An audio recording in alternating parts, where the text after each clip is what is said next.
جھلک دیکھی جن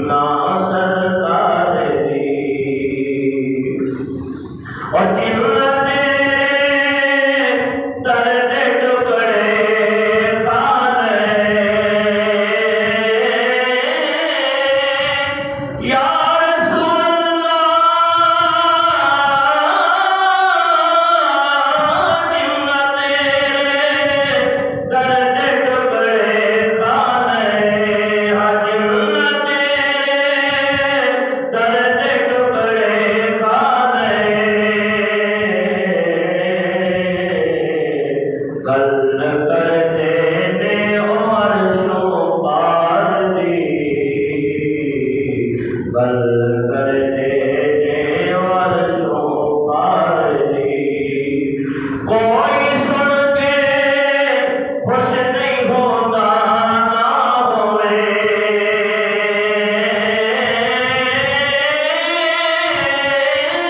کوئی سن کے خوش نہیں ہوتا نہ ہوئے، گل کرنی ہے اساں سرکار دی، گل کرنی ہے اساں سرکار دی، جو ملی عزت نیازی جگ دے، جو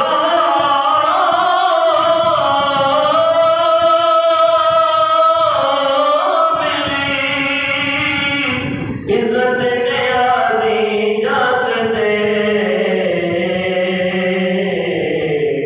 مہربانی ہے سب سرکار دی، مہربانی ہے سب سرکار دی، نہیں کوئی اوقات آر دی، یہ ہو جئی بھی ہاں میں ہاں سرکار دی، اب تو سلام بارہ ذات مصطفیٰ علیہ تحیت و سلام۔ قرآن کریم کی آیت کریمہ سورۃ البقرہ آیت نمبر 25 تلاوت کرنے کا شرف حاصل کیا۔ دعا ہے کہ اللہ تعالیٰ حق بیان کرنے کی توفیق عطا فرمائے، اور ہم سن کر سمجھ کر ہم سب کو اللہ تعالیٰ اس میں عمل پیدا ہونے کی بھی توفیق عطا فرمائے۔ سورۃ البقرہ کی آیت نمبر 125 تلاوت کی ہے۔ پچھلے جمعہ مبارک کے اندر میں نے آپ حضرات کے سامنے سب سے پہلے کعبۃ اللہ کی تعمیر کس نے کی یہ ذکر کیا، اور کعبۃ اللہ کی تعمیر تفسیر قرطبی والے نے جو لکھا ہے تقریباً 11 مرتبہ ہوئی، اور اس کے بعد خلیفہ ہارون رشید نے امام مالک سے فتویٰ لیا کہ ہم چاہتے ہیں کہ کعبے کو منہدم کر کے بنیاد ابراہیم علیہ السلام پر استعمال کیا جائے، تو آپ نے فرمایا خلیفہ تجھے اللہ تعالیٰ کی عزت و جلال کی قسم دیتا ہوں ایسا نہ کرنا، اگر یہی ہوتا رہا تو کعبۃ اللہ جیسے بچوں کے ہاتھ میں کھلونا ہے اسی کی مثل بن جائے گا، تو لہذا اس کو اس کی حالت میں رہنے دیا جائے۔ تو آج جو کعبہ ہے وہ 11ویں تعمیر جو ہوئی ہے، اور جو بنائے کعبۃ اللہ ہے اس کا کچھ حصہ حدیم جو بہر رکھا گیا آج بھی کا ہے۔ عبداللہ بن زبیر کی تعمیر میں یہ اندر کر دیا گیا تھا، تو حجاج بن یوسف نے جب غلبہ کیا تو حدیم کو پھر قید کر دیا، تو اس میں بھی اللہ تعالیٰ کی ہزارواں حکمتیں میں نے بتائی تھی کہ بی بی عائشہ صدیقہ رضی اللہ تعالیٰ عنہا ایک مرتبہ حضور کی بارگاہ میں عرض کرنے لگی یا رسول اللہ میں چاہتی ہوں میں کعبے کے اندر نماز پڑھوں، تو آپ فرماتی ہیں کہ حضور علیہ السلام نے میرا ہاتھ پکڑا اور مجھے حدیم میں لا کھڑا کر دیا، تو جو آپ نے فرمایا کہ یہ وہی مقام ہے، یہ کعبہ اللہ ہی کی جگہ ہے، اگر اس میں نماز پڑھی جائے تو یوں سمجھو کہ کعبے کے اندر نماز پڑھی۔ تو کعبہ اللہ کی آج فضیلتیں اور اس کی حفاظت کا ذمہ خود رب تبارک و تعالیٰ نے کیا۔ انشاءاللہ کوشش کروں گا آج کا یہ موضوع مکمل ہو۔ تو اللہ تعالیٰ فرماتا ہے کعبۃ اللہ کے نام کے اوپر تھوڑی سی بات کر لیں۔ سورۃ البقرہ آیت نمبر 125 ارشاد باری تعالیٰ ہے وَإِذْ جَعَلْنَا الْبَيْتَ مَثَابَةً لِلنَّاسِ وَأَمْنًا، جبکہ ہم نے کعبۃ اللہ کو لوگوں کے لیے مرجع اور مقام امان بنایا، تو مثابہ کا لفظ کعبۃ اللہ کے اسم کے لیے استعمال ہوا۔ سورۃ البقرہ میں ثابت یثابت، اسی سے مثابہ بنا، تو فرمایا کہ ہم نے اسے امان والا بنایا۔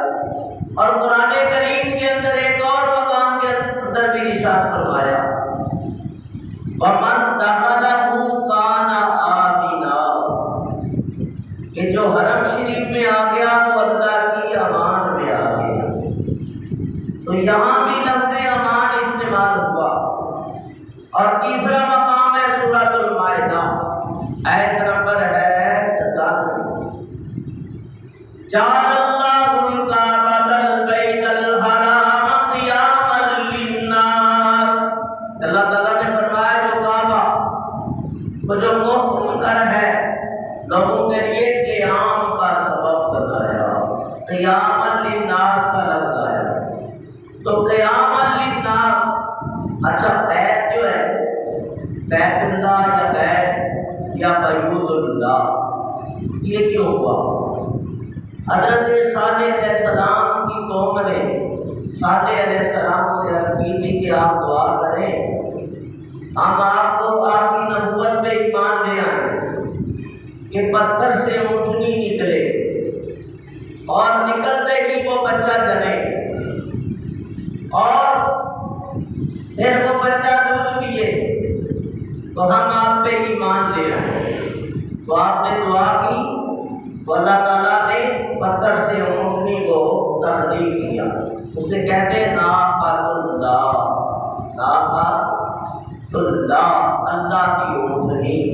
ویسے تو سب کچھ اللہ ہی کا ہے۔ تو قرآن پاک میں ایک اور مقام پہ فرمایا وَلِلَّهِ مِيرَاثُ السَّمَاوَاتِ وَالْأَرْضِ، دنیا میں جو کچھ چیزیں ہیں چاہے زمین ہے آسمان ہے جو کچھ بھی ہے وہ سب تمہارے رب ہی کا ہے، اللہ کی میراث ہے۔ تو ناقۃ اللہ، کیونکہ وہ نبی کی دعا سے اونٹنی نکلی تھی اور وہ اتنا دودھ دیتی تھی کہ پورا قبیلہ اس دودھ سے سیراب ہو جاتا تھا۔ ایک دن اونٹنی کے پانی پینے کے لیے متعین ہوا اور ایک دن قوم، لیکن قوم نے بددیانتی اور خیانت کی، لہذا اللہ کا عذاب نازل ہوا۔ تو نسبت نبوت کی وجہ سے، دعائے نبی کی وجہ سے اسے ناقۃ اللہ کہا کہ یہ خاص اٹھنی ہے، دنیا میں تو کئی اٹھنیاں ہیں لیکن اس کی تخلیق خاص کر معجزے کی صورت میں ظہور میں آئی تو اسے کہتے ہیں ناقۃ اللہ۔ تو اللہ نے اس اونٹنی کی نسبت اپنی طرف کی۔ اور کعبۃ اللہ کو بھی کہتے ہیں اللہ کا گھر، تو اللہ کا تو کوئی گھر نہیں ہے، یاد رکھو اللہ مکان و مکانیت سے پاک ہے، زمان و زمانیت سے پاک ہے، طرف و اطرافیت سے پاک ہے، جہت و جہاد سے پاک ہے۔ لیکن فرمایا کہ یہ نسبت اللہ کی طرف جو کی ہے وہ صرف یہ بتانا مقصود ہے کہ اس گھر کی عظمت اللہ نے بڑی ہی زیادہ کر دی ہے، تو اسے کہتے ہیں کعبۃ اللہ، کعبۃ اللہ، کیونکہ یہ زمین کا اس حصے سے بنا ہے جو حصہ سب سے معزز ترین محترم ہے۔ اللہ فرماتا ہے جعل اللہ الکعبۃ البیت، تو بیت کو بیت کیوں کہتے ہیں؟ بات آئی ہوئی تو بیتن، فرمایا کہ جہاں انسان رات گزارتے ہیں اس کو کہتے ہیں بیت۔ تو کعبۃ اللہ کو کعبۃ اللہ اس لیے کہتے ہیں کہ یہاں لوگ آ کے رہتے تھے، اپنی زندگیاں کعبۃ اللہ کی خدمت میں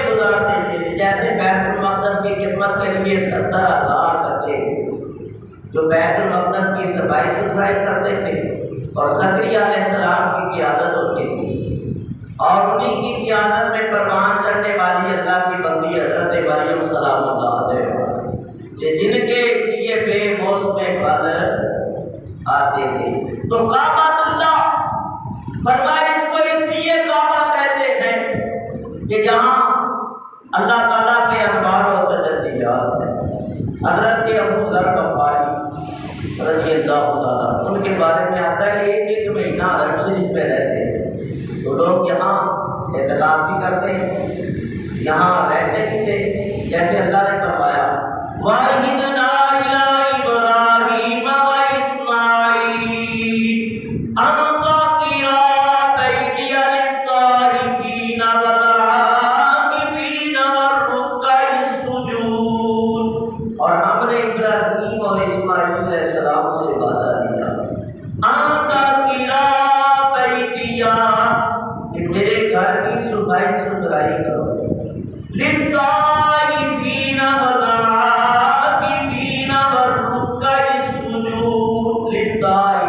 طواف کرنے والوں کے، والعاکفین عاکفین عاکفن سے بنا جس کا مطلب ہے روکنا، ٹھہرنا، تو فرمایا یہاں ٹھہرنے والوں کے لیے میرے گھر کی صفائی ستھرائی کرو، والرکع السجود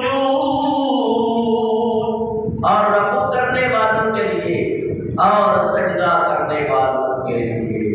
تو فرمایا کہ ہم نے قیام للناس کا مظہر بنایا ہے کعبہ اللہ، تو کعبہ اللہ کو قیام للناس فرمایا۔ ایک اور مقام کے اوپر وَلْيَطَّوَّفُوا بِالْبَيْتِ الْعَتِيقِ سورۃ الحج، یہ آیت کریمہ کا ہے پورا حصہ نہیں، کچھ حصہ میں نے آپ کے سامنے پڑھا ہے سورۃ الحج۔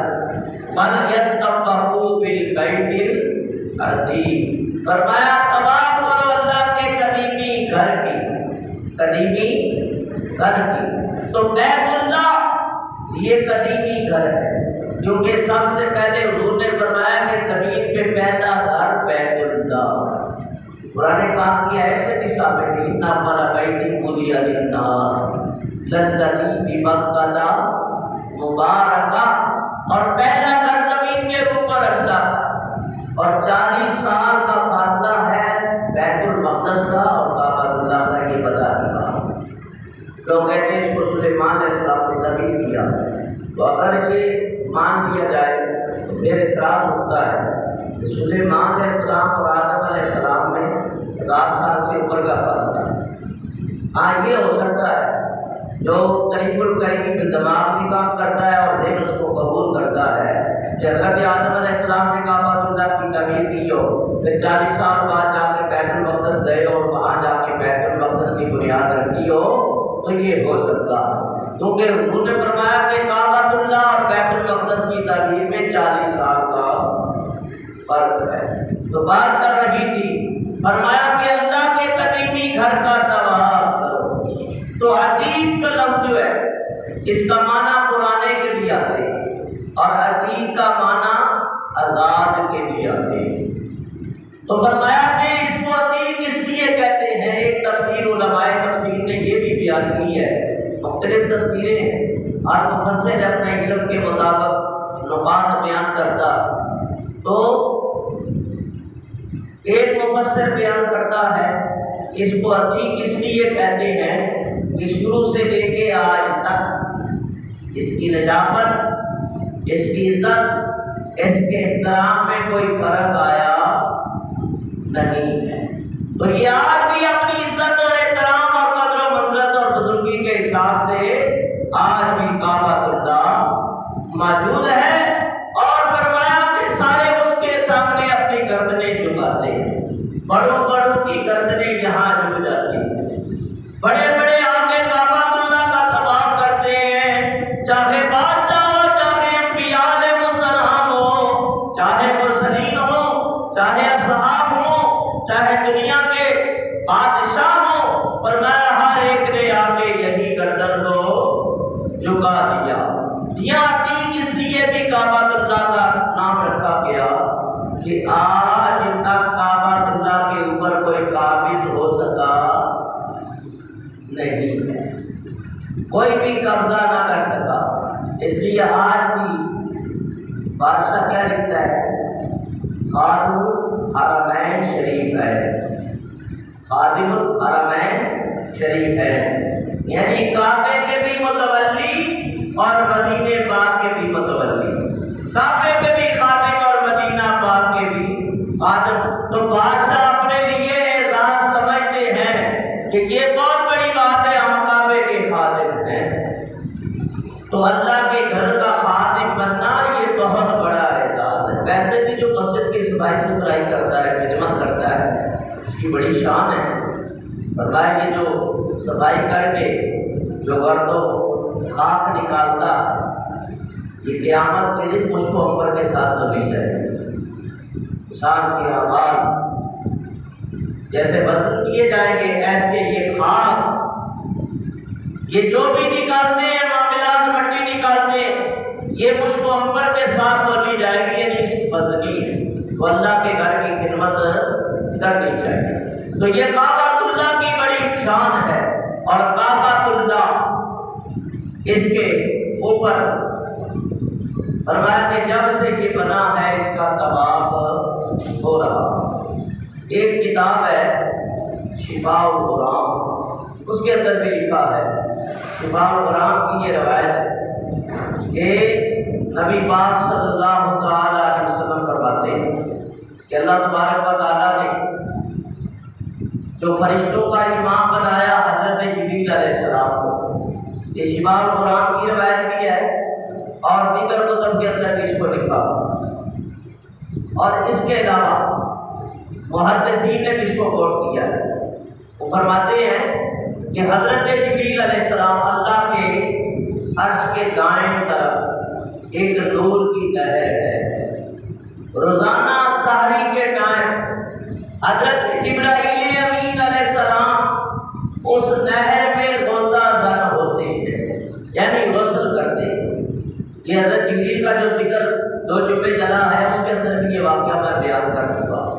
اور میں حضرت جبریل علیہ السلام جب غسل فرماتے ہیں تو اپنے پروں کو چھاڑتے ہیں، اللہ نے انہیں 600 پر عطا فرمائے ہیں، اور ہر قطرے سے اللہ ہزاروں فرشتوں کو پیدا کرتا ہے۔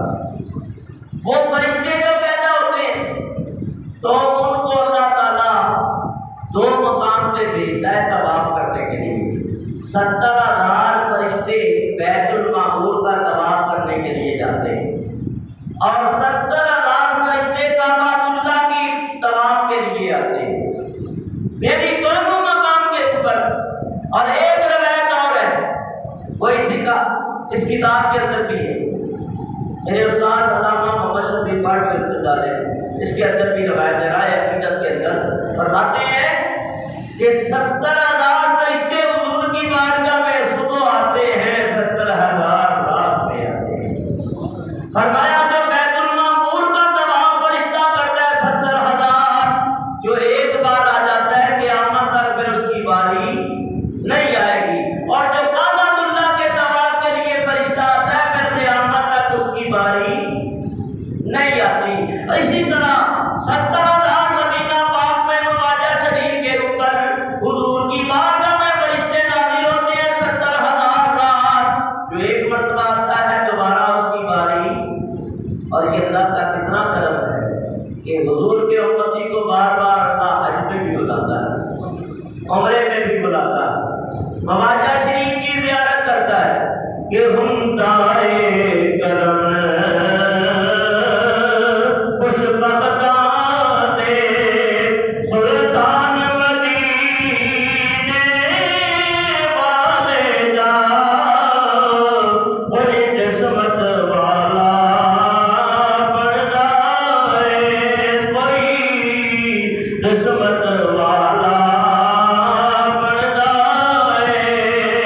مہمان مدینے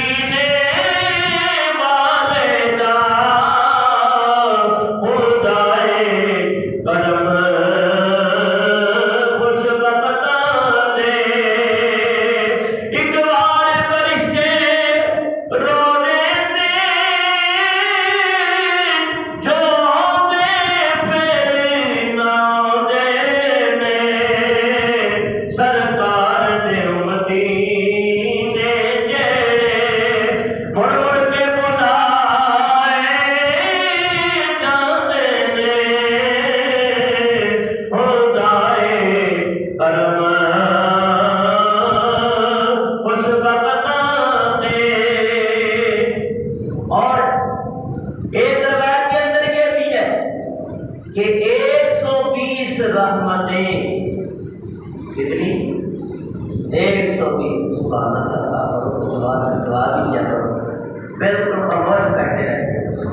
اس چوک کے روزے کو توڑو تاکہ مجھے بھی حوصلہ ملے کہ آپ بڑی گرم جوشی سے شان کعبۃ اللہ کو سماعت کر رہے ہیں. تو فرمایا کہ 120 رحمتیں کعبے کے اوپر روز نازل ہوتی ہیں. 60 رحمتیں جو ان کے لیے ہیں جو کعبۃ اللہ کا طواف کرتے ہیں، اور 40 رحمتیں آقا علیہ السلام فرماتے ہیں اس کے لیے جو حرم شریف میں نماز پڑھتے ہیں. اور یہاں ایک نماز پڑھنا 1 لاکھ نمازوں کا ثواب ہے. ایک درہم صدقہ کرنا یا 1 روپیہ اللہ کی راہ میں دینا 1 لاکھ روپے دینے کے مترادف ہے. اور یہ یقین کر لیں، اگر آپ نے 10 5 روپے دے دیے اللہ کی راہ میں، انشاءاللہ 10 لاکھ تو پکا ہی. اور اگر رکھ جائے تو 10 دنیا صدقہ آخرت عطا فرماتا ہے کہ اللہ تعالیٰ 700 تک بھی لے جاتا ہے اور لاکھوں تک. آپ صبح روایت کی ہے، صبح روایت تفسیر حسنات کا ترجمہ اور تفسیر بیان کرتے ہوئے یہاں ایک نیکی کا ثواب رب 10 لاکھ تک بھی دیتا ہے، اور ایک نیکی کا ثواب رب 20 لاکھ بھی عطا کرتا ہے. صاحب تفسیر حسنات نے سورہ بقرہ کی تفسیر کے اندر یہ بات لکھی ہے. اور یہ روایت ہے حضرت ابو ہریرہ رضی اللہ تعالیٰ عنہ سے. تو فرمایا کہ یہاں نیکی بھی کرنا بڑا اجر ہے. تو کعبۃ اللہ کے اوپر 120 رحمتیں 60 طواف کرنے والوں کے لیے، 40 نماز پڑھنے والوں کے لیے، اور 20 رحمتیں ان کے لیے ہیں جو کعبۃ اللہ کو دیکھتے ہی رہتے ہیں. کعبۃ اللہ کو شفاء القرآن جلد اول صفحہ نمبر 183. من نظر الى الکعبۃ ایمانا وتصدیقا تحاطت عنہ الذنوب کما یتحاط الورق من الشجر. اللہ کے حبیب علیہ السلام فرماتے ہیں جو ایمان اور تصدیق سے کعبے کی طرف دیکھے اس کے گناہ ایسے ڈر جاتے ہیں جیسے درخت کے پتے ڈر جاتے ہیں. اور ایک حدیث میں یوں بھی آیا ہے کہ رسول خدا صلی اللہ علیہ وسلم فرماتے ہیں من نظر الى الکعبۃ ایمانا وتصدیقا خرج من ذنوبہ کیوم ولدت امہ. جو ایمان اور تصدیق سے کعبہ کو دیکھے وہ گناہ سے ایسے پاک ہو جاتا ہے جیسے آج ماں کے پیٹ سے نکلا. یعنی کعبے کو دیکھنا بھی عبادت. النظر الى المصحف عبادت، قرآن کو دیکھنا بھی عبادت. النظر الى وجه الوالدین حجا مبرورا، ماں باپ کو ایک پیار کی نظر سے دیکھنا بھی مبرور یعنی مقبول حج کا ثواب ہے. النظر الى علی کی عبادہ و ذکر علی کی عبادہ، علی کا چہرہ دیکھنا بھی حضور فرماتے ہیں عبادت ہے، اور علی کا ذکر کرنا بھی عبادت ہے. اور مرشد کامل کو دیکھنا بھی عبادت سے کم نہیں. لیکن وہ مرشد کامل اور مرشد کامل ڈبہ بھی نہ ہو، بناوٹی جو بنے ہوئے نا یہ نہ ہو، حقیقی مرشد ہو جیسے غوث اعظم حضرت شیخ عبد القادر جیلانی، خواجہ غریب نواز، بابا فرید الدین، حضرت نظام الدین اولیاء، شاہ سلیمان دوسری، بہاء الدین زکریا ملتانی ہیں. فرماتے ہیں کہ ایسے مرشد کامل کو دیکھنا کہ دیکھے گا تو قربت میں جائے گا، قریب ہوگا، اور جب قریب ہوگا اللہ کے ولی کی صحبت میں جائے گا تو وہ ایک نظر کر کے دل کو پاک و صاف کر دے گا. اس لیے فرمائے تن میرا او چشم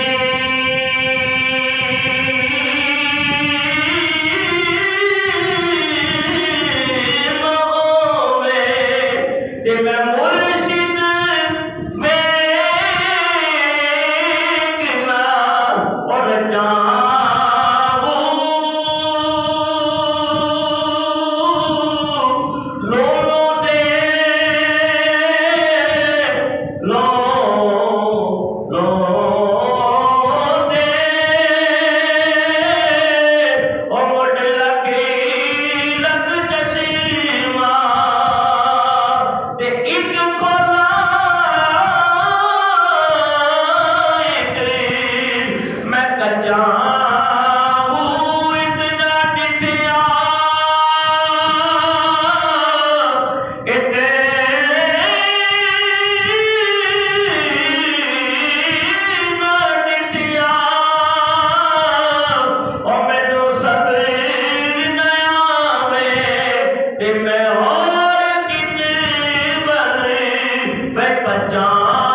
مرشد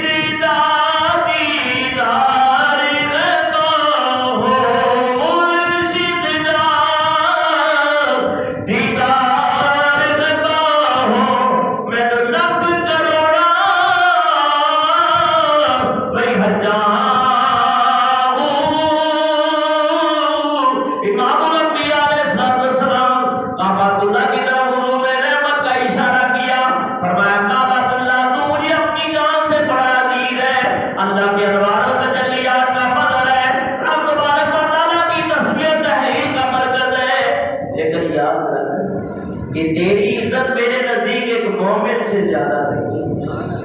کعبے کی بڑی عظمتیں ہیں لیکن فرمایا بندہ مومن کی عظمت سب سے بڑی ہے. لیکن ہو بندہ مومن، کیونکہ جب مومن بندہ ہو جائے وہ دوسرا مومن نہیں سمجھ لینا پاٹا پنڈی والے. ہاں وہ مومن نہیں سمجھ لینا، بلکہ حقیقی مومن ہو تو فرمایا پھر اللہ تعالیٰ دنیا میں بھی عزت دیتا ہے، آخرت میں بھی عزت دیتا ہے. اللہ تعالیٰ اس کی قبر کو قبر المومنین روضۃ من ریاض الجنہ کا مظہر بنا دیتا ہے. فرشتے بھی تعظیم کرتے ہیں، یہاں بھی مومن کی تعظیم، قبر میں بھی تعظیم، حشر کے میدان میں بھی تعظیم ہوگی. جنت کی چوکھٹ میں روک لیا جائے گا، حکم ہوگا اکیلا نہ جا، جس نے تیری خدمت کی ہے ان کو بھی ساتھ لیتا جا، ان کو بھی ساتھ لے جا. اس لیے فرمایا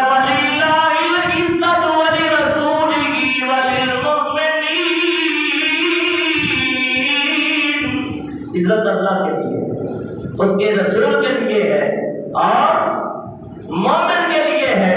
بہرحال بات چل رہی تھی کہ کعبۃ اللہ کو دیکھنا عبادت ہے.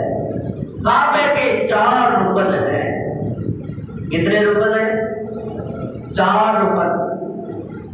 ایک رکن اسود ہے اور ایک ہے رکن یمانی اور ایک ہے رکن شامی اور ایک ہے ملتزم. کیا فرمایا میدان میں؟ تو فرمایا کہ یہ سارے مقام بڑے ہی قابل تعظیم ہے. رکن شامی کی بات آئی ہے اور رکن یمنی کی بات آئی ہے، تو اس کے بارے میں سنو نبی پاک صلی اللہ علیہ وسلم کیا فرماتے ہیں. حضور علیہ السلام کا فرمان سنو. ابو ہریرہ فرماتے ہیں کہ ہر دن 120 رحمتیں اس گھر کے اوپر نازل ہوتی ہیں. 60 نماز کرنے والے، 40 نماز پڑھنے والے اور 20 اس کو دیکھنے والوں. پھر ابو ہریرہ فرماتے ہیں وہ روایت عبداللہ ابن عباس کی ہے. فضائل حج کتاب کا نام ہے، صفحہ نمبر 105. ابو ہریرہ روایت کرتے ہیں مشکات صفحہ نمبر 228. ابن ماجہ حدیث نمبر 2957. فرمایا مکیل بھی سمون مرکن یعنی الرکن الیمانی فمن قال اللہم انی اسألک العفو والعافیۃ فی الدین والدنیا والآخرہ ربنا آتنا فی الدنیا حسنۃ وفی الآخرۃ حسنۃ وقنا عذاب النار. قالوا آمین.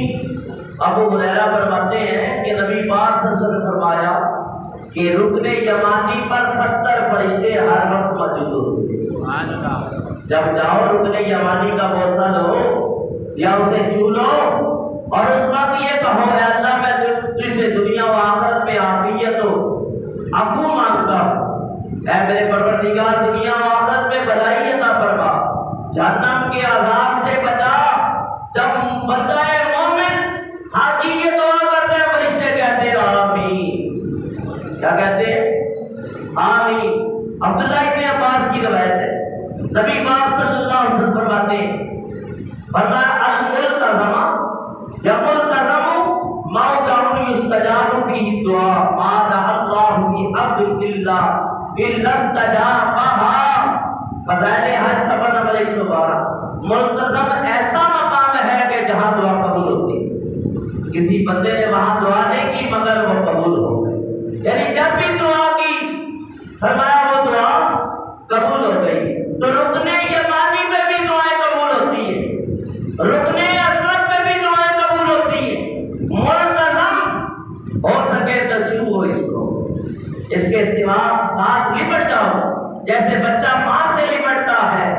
گر گرا کے دعائیں مانگا اور منتظم پہ حضور فرماتے ہیں جو دعا مانگو گے قبول ہو، مگر کسی کے لیے بد دعا نہیں کرنا، صرف دعا ہی مانگنا۔ اور حرم شریف میں مقام ابراہیم پہ بھی دعائیں قبول ہوتی ہیں، مزاب رحمت کے نیچے بھی دعائیں قبول ہوتی ہیں۔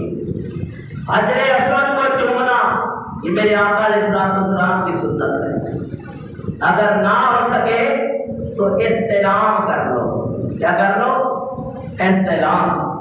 جہاں سے طواف شروع ہوتا ہے وہیں سے اشارہ کرو، بسم اللہ اللہ اکبر، ایسے ہی اشارہ کرو۔ کیا کرو؟ ہاتھ نہیں پہنچا جی، اشارہ کرے تصور کر کے ہاتھوں کو، جب میں کہتا ہوں پتھر کا تصور کر کے حجر اسود کا ہاتھ چوما جا سکتا ہے تو نام محمد پہ انگوٹھے کیوں نہیں چومے جا سکتے؟ بھائی تصور کرنا ہے اور پتھر کا تصور کرنا یہ جائز ہے، استلام کرنا جائز ہے، اور جنتی پتھر کو مانتی ہو، جنتی بشروں کے امام کو نہیں مانتے، ان کے نام کو چومنا یہ صحابہ کی سنت ہے۔ اس میں کوئی بدعت نہیں، کوئی شرک نہیں، کوئی قباحت نہیں۔ اب علیحدہ لوگوں کے خیالات ہیں، چومنے پہ آئے تو پتہ نہیں کہاں سے گزر جائے، اور فتوے لگانے پہ آئے تو نام مصطفیٰ پہ ہی وہ فتوے لگانا شروع کر دے۔ بہرحال استعلام کرنا بھی جائز ہے۔ تو فرمایا مزاب رحمت علامہ یعقوب اموی رحمۃ اللہ تعالیٰ علیہ وہ فرماتے ہیں یہ مزاب رحمت اور حجر اسود، اور بعد نے کہا کہ یہ حجر اسود رکن یمانی کے اندر جو ٹکڑا ہے یہ جنت کے ٹکڑوں میں ٹکڑا، اور یہ منتظم اسی مقام پہ حضرت آدم علیہ السلام نے بھی کھڑے ہو کے دعا مانگی۔ آپ یہ کہہ سکتے ہیں کہ اگر آپ منتظم پہ کھڑے ہیں تو یوں کہہ سکتے ہیں میں جنت کی چوکھٹ پہ کھڑا ہوں، میں جنت کی، اور جنت کے آٹھوں دروازے حرم شریف کے ساتھ ان کی نسبت جڑی ہوئی ہے۔ آٹھوں دروازے کعبۃ اللہ کے ساتھ جڑے ہوئے ہیں۔ ایک دروازہ مزاب رحمت پہ جنت کا ہے، اور ایک دروازہ رکن یمانی کے اوپر ہے، ایک دروازہ رکن اسود پہ ہے، ایک دروازہ جنت کا مقام ابراہیم پہ، ایک جنت کا دروازہ زمزم پہ، ایک دروازہ صفا پہ ہے، یہ چھٹا دروازہ جنت، اور جنت کے 8 دروازے ہیں۔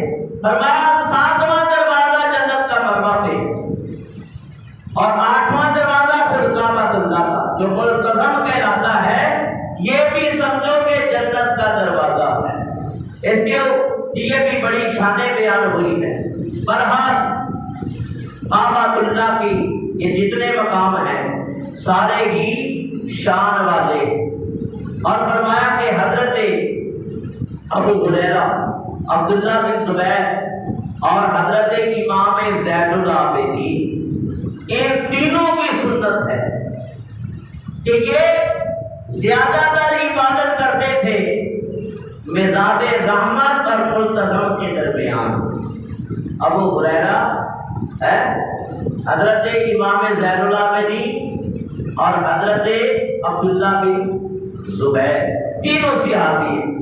تو یہ اللہ نے ان سارے مقامات کو اللہ نے یہ مرتبہ اور مقام عطا فرمایا ہے۔ عاشق نے کہا ہے کہ کعبے کی رونق کعبے کا منظر، اللہ اکبر اللہ اکبر، مل کے پڑھیے کعبے کی رونق کعبے کا منظر، اللہ اکبر اللہ اکبر، دیکھو تو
غالباً جب قریش نے اس کو تعبیر کیا ہے تو اس وقت یہ مزاب رحمت پرنالہ بنایا گیا، مختلف ادوار میں اس کی حیثیتیں بدلتی رہی، پھر اس کو شروع میں لوہے کا رکھا، پھر لکڑی کا رکھا، پھر چاندی کا رکھا، اور اب مزاب رحمت سونے کا ہے کہ کعبۃ اللہ کے اوپر جو بارش کے قطرے گرتے ہیں لوگ اس پرنالے کے نیچے کھڑے ہو جاتے ہیں، شفا کی نیت سے کہ مزاب رحمت کو مزاب رحمت اس لیے کہا جاتا ہے جہاں سے جو پانی گرتا ہے وہ بڑا ہی متبرک ہے۔ اور بعض اوقات حضرت جبریل علیہ السلام بھی کعبۃ اللہ کے اوپر نازل ہوتے۔ ایک مرتبہ حضور کے چچا حضرت امیر حمزہ رضی اللہ عنہ خواہش کی، یا رسول اللہ آپ کے لیے کیا مشکل ہے، مہربانی کریں مجھے جبریل علیہ السلام کی زیارت کرا دیں۔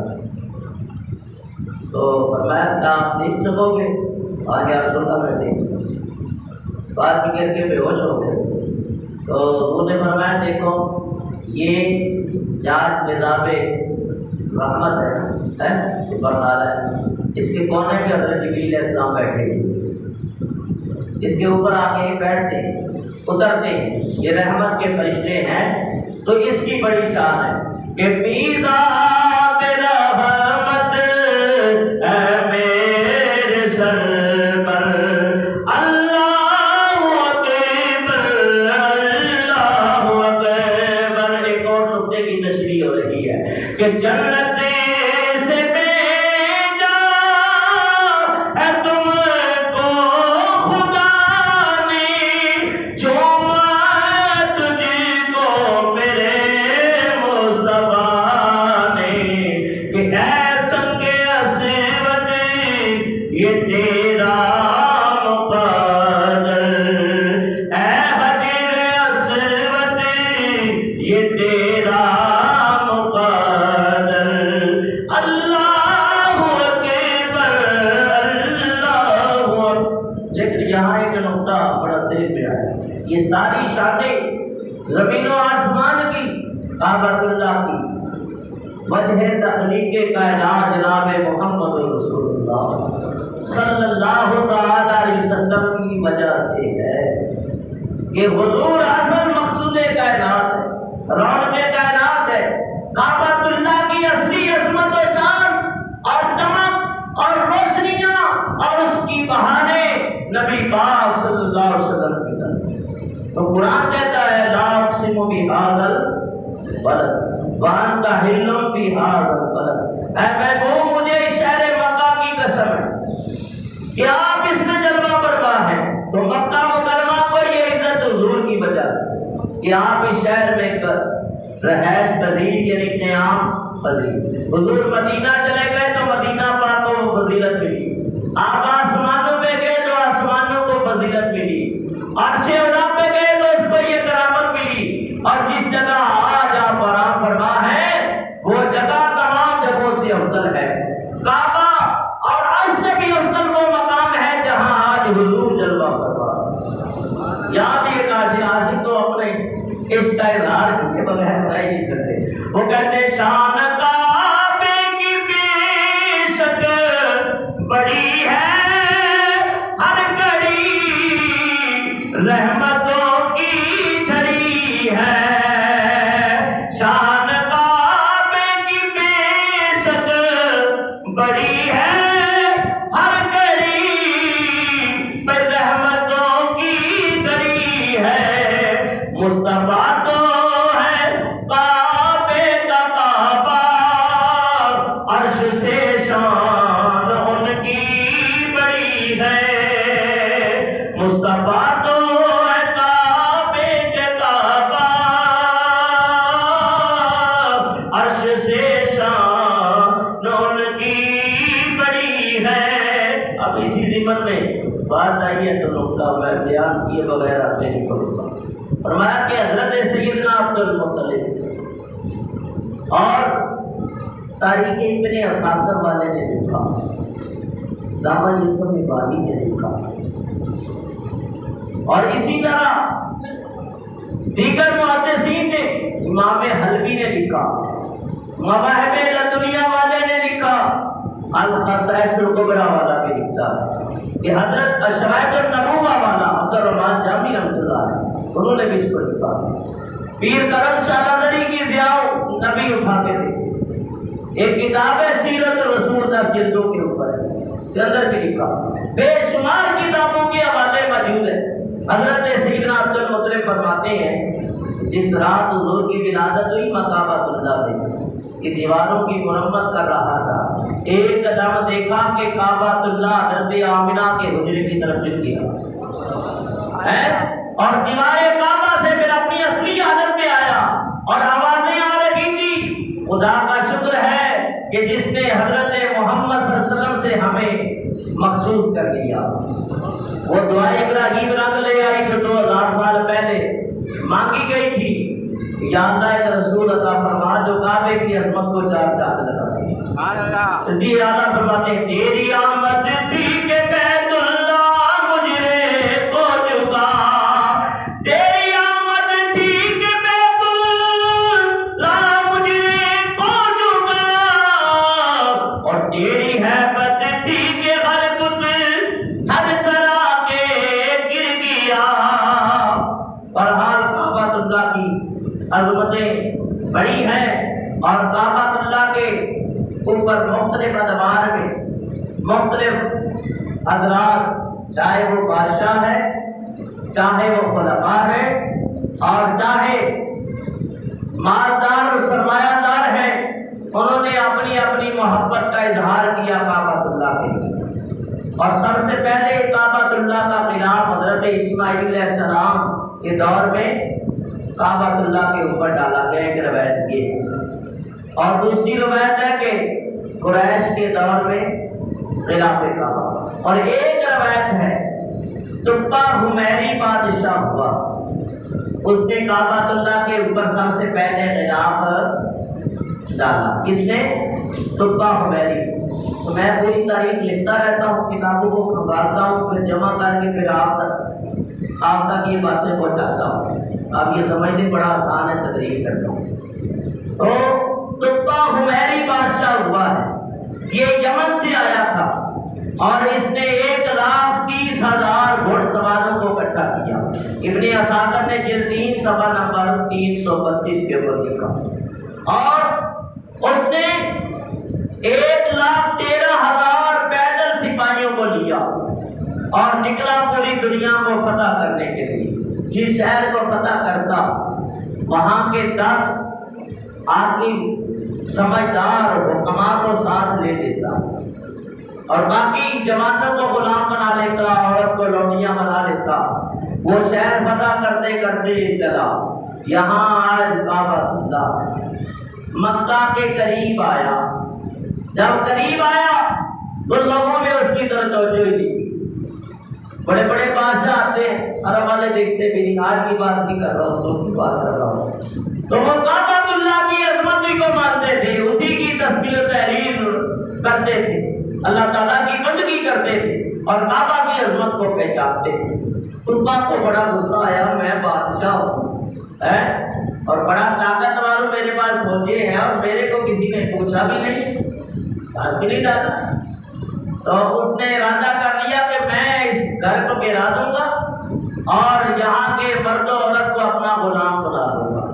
یہ سوچا تقا نے، تو جیسے ہی سوچا تو اس کے ناک سے، کان سے اور بعد میں آنکھوں سے بھی لکھا گندا بدبودار مواد نکلنا شروع ہو گئے۔ جیسے پیپ ہوتی ہے نا، کان بہتے ہیں بعض لوگوں کے، تو بعض اوقات اتنی گندی بدبو ہوتی ہے انسان خود آزاد ہو جاتا ہے، پریشان ہو جاتا ہے، ایسا گندا مواد نکلنا شروع ہو گیا، اور اتنی بدبو کہ اس کے سپاہی بھی اس سے نفرت کرتے تھے، منہ پہ وہ رومال رکھتے، اور اس نے دیکھا کہ یہ بیماری دن بدن بڑھتی جا رہی ہے، تو اس کی فوجوں میں ایک عالم تھا پرانی کتابوں کا، اس کا نام تھا اماریس، اماریس بھی کہا گیا اماریس۔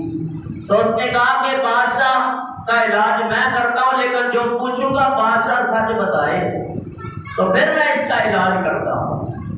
وزیر لے گیا، بادشاہ نے پوچھا بادشاہ تو نے کیا ارادہ کیا جب یہاں آیا تھا؟ کہا میں نے ارادہ کیا اس کعبۃ اللہ کو گرا دیا جائے، یہاں کے باشندگان کو اپنا غلام بنا لو، عورتوں کو لونڈیوں بنا لو۔ تو کہا تو نے برا ارادہ کیا، تبھی یہ مہلک وبا تیرے اوپر آسمان سے نازل ہوئی ہے، توبہ کر۔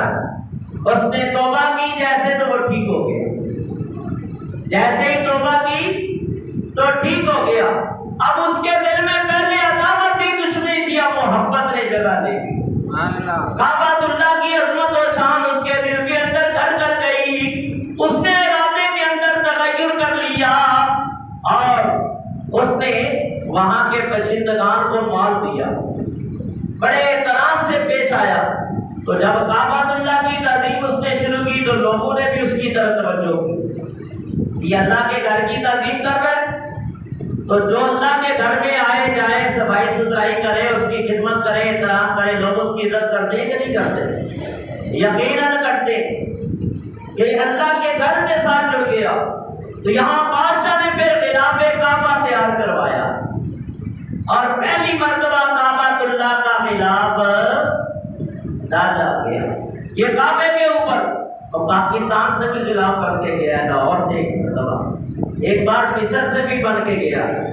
اور اب ایسے نہیں ہوتا، اب خود وہاں مشینیں لگا دی گئی ہیں حرمین طیبات میں، وہاں مکے میں خود غلاف تیار ہوتا ہے اور ہر سال بدلی ہوتا ہے۔ تبرک کے طور کے اوپر لوگ غلاف کے ٹکڑے بھی لے جاتے ہیں اور بانٹ دیے جاتے ہیں، مختلف سربراہان بھی لے جاتے ہیں۔ بہرحال کعبۃ اللہ کی بڑی عظمت ہے۔ نبی پاک علیہ السلام نے فرمایا، حضرت بی بی عائشہ کی روایت ہے، ترمذی کے اندر اور بخاری شریف کی حدیث ہے، قرب قیامت میں بھی ایک لشکر کعبۃ اللہ کو گرانے کے لیے آئے گا لیکن زمین میں دسا دیا جائے گا، یعنی کعبۃ اللہ کو۔ ابرا کا واقعہ بھی باقی، ابھی وقت نہیں میں اس واقعہ کو چھیڑوں۔ بہرحال فرمایا کعبہ جو ہے وہ من دخلہ آمنا، جو اس میں آ گیا وہ امن میں آ گیا۔ تو کعبہ امان ہے لوگوں کے لیے بھی، زمین والوں کے لیے بھی اور مکہ کے رہنے والوں کے لیے بھی، کیونکہ آج سعودیہ والے جو کمائی کھا رہے ہیں وہ کعبہ اللہ کی 12 بلین ڈالر صرف حج اور عمرے سے کمائے جاتے ہیں، حج اور عمرے سے۔ اور باقی کیا معاملات ہیں، وہاں کی کھجوریں، وہاں کے زیتون، وہاں کے پہاڑوں سے آج سونا نکل رہا ہے۔ تو یہ سب اللہ تعالیٰ نے برکتیں اس سرزمین کو، کیونکہ وہ مرکز کائنات ہے، اللہ نے تمام لوگوں کے لیے وہ مرکز بنا دیا۔ اچھا، ایک مرتبہ حضرت امام جعفر صادق کہتے ہیں کہ میں اپنے والد امام محمد باقر علیہ السلام کے پاس بیٹھا ہوں۔ یہ امام محمد باقر وہ ہیں جو بیٹے ہیں حضرت امام زین العابدین۔ شفاء القرآن والے نے لکھا، قصد الغابہ والے نے، طبقات ابن سعد والے نے لکھا، یہ بھی کتاب میرے پاس موجود ہے، اس کے اندر بھی لکھا ہے کہ حضرت امام جعفر فرماتے میرے والد سلام نماز پڑھ کے جب سلام پھیرا پھر شخص آیا، کہا کعبہ کو بنانے کی کیا حکمت ہے اللہ تعالیٰ نے، کیوں بنایا کعبہ اللہ کو؟ کہا آپ کون ہیں، کہاں سے آئے؟ کہا میں مغرب سے آیا ہوں۔ وہ قریب کا بندہ نہیں تھا۔ تو کہا سنو، بنانے کی حکمت یہ ہے، اور خطبات صدیقیہ والے نے بھی لکھا ہے۔ تو کہا جب اللہ نے فرشتوں سے کہا کہ میں اپنا نائب خلیفہ بنانے والا ہوں دنیا میں، تو فرشتوں نے اعتراض کیا، مولا یہ خون ریزی کرے گا انسان، جھگڑا فساد کرے گا۔ تو اللہ فرشتوں کے اس اعتراض پہ ناراض ہو گیا کہ تم نے میں بنا رہا ہوں اور تم اس پہ اعتراض اٹھا رہے، تمہیں کیا حق مانتا ہے جبکہ میں خالق ہوں تمام چیزوں کا۔ پر فرشتوں نے اعتراض کیا، رب ناراض ہو گیا۔ جب رب ناراض ہو گیا تو فرشتوں نے کیا کیا، بیت المعمور کا طواف کیا۔ جب بیت المعمور کا طواف کیا تو رب راضی ہو گیا کہ تم نے بیت المعمور کا طواف کیا ہے۔ فرمایا کعبہ بنانے کی حکمت یہ تھی کہ فرمایا جب میں بندوں سے ناراض ہوں گا اور کعبۃ اللہ کا میرے گھر کا آ کے طواف کریں گے میں راضی ہو جاؤں گا، میں ان سے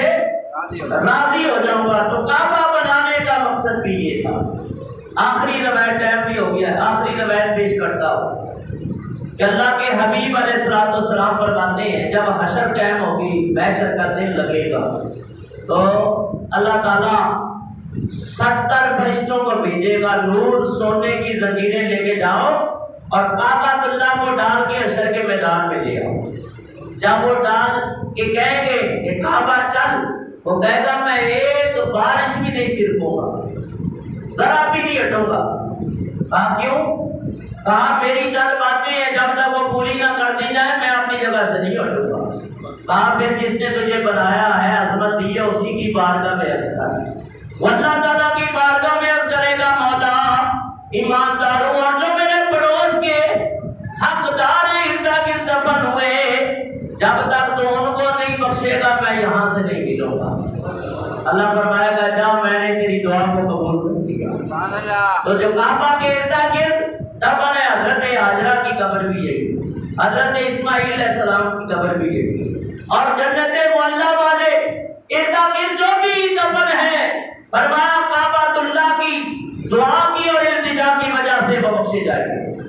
کعبہ کہے گا مولا ابھی میری ایک اور بھی خواہش ہے، وہ بھی پوری کرتا ہوں، میں اپنے مقام سے چلوں گا۔ میں آپ کیا کہتا ہے؟